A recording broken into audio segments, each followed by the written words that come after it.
গতকাল রেড রোডে ঈদের নামাজের পরে রাজ্য সরকারের প্রধানের যে বক্তব্য দিয়েছে সেই বক্তব্যের আমরা তীব্র নিন্দা ধিক্কার জানাচ্ছি।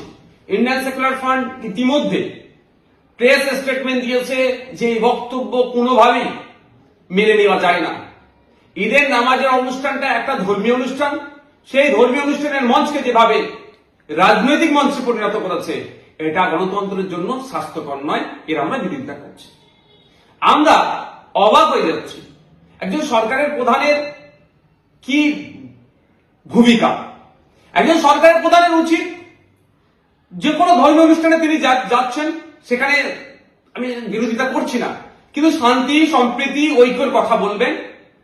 সেখানে কি শান্তি সম্প্রীতি ঐক্যটাকে সামনে রেখে যেভাবে তার দলের প্রচার করানো হলো বা মানুষের মধ্যে আতঙ্ক তৈরি করা হলো, মানুষের মধ্যে বিভাজন তৈরি করা হলো, এর আমরা তীব্র বিরোধিতা করছি। যে এটা তো অ্যাডমিনিস্ট্রেটিভ মিটিং নয়, যে কথাগুলো বলছেন সেটা তো অ্যাডমিনিস্ট্রেটিভ মিটিং এ বলা দরকার। পুলিশের সামনে সিভিল ডিফেন্সে যারা আছেন, অফিসার যারা আছেন, তাদেরকে নির্দেশনা দেওয়া দরকার যে দাঙ্গা করতে আসলে তাকে ছেড়ে কথা বলা হবে না।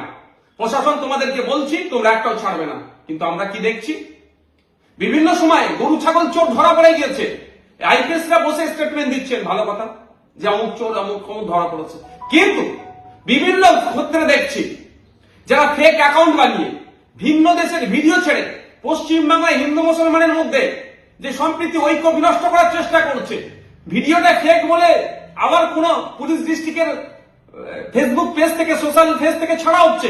কিন্তু যে ভিডিওটা পোস্ট করলো তার বিরুদ্ধে অ্যাকশন নিয়েছে কি নেয়নি, তার বিরুদ্ধে কেস হয়েছে কি হয়নি, তার ডিটেলস কেন ফেসবুকে আপলোড হচ্ছে না বা সোশ্যাল সাইটে আপলোড হচ্ছে না। একটা দেখছিলাম মালদা জেলায় একটা ঘটনাকে কেন্দ্র করে সেখানে নাকি সমস্ত হিন্দুদের নামে মামলা দিয়েছে বলে একটা কাগজ ঘুরছে, সেটাও আবার মালদা জেলা পুলিশের পক্ষ থেকে ফেক বলে বলা হয়েছে। কিন্তু যে এই লিস্টটা সার্কুলেট করছে তার বিরুদ্ধে কি ব্যবস্থা নিয়েছে ওই মালদা জেলা পুলিশ কিন্তু একবারের জন্য বললেন না।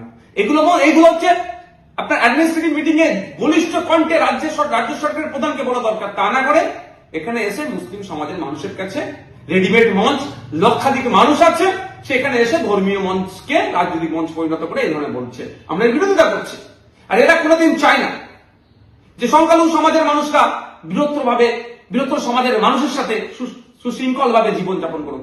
এদেরকে সবসময় ক্যাপটিভ ভোট ব্যাংক হিসেবে রাখার চেষ্টা হচ্ছে।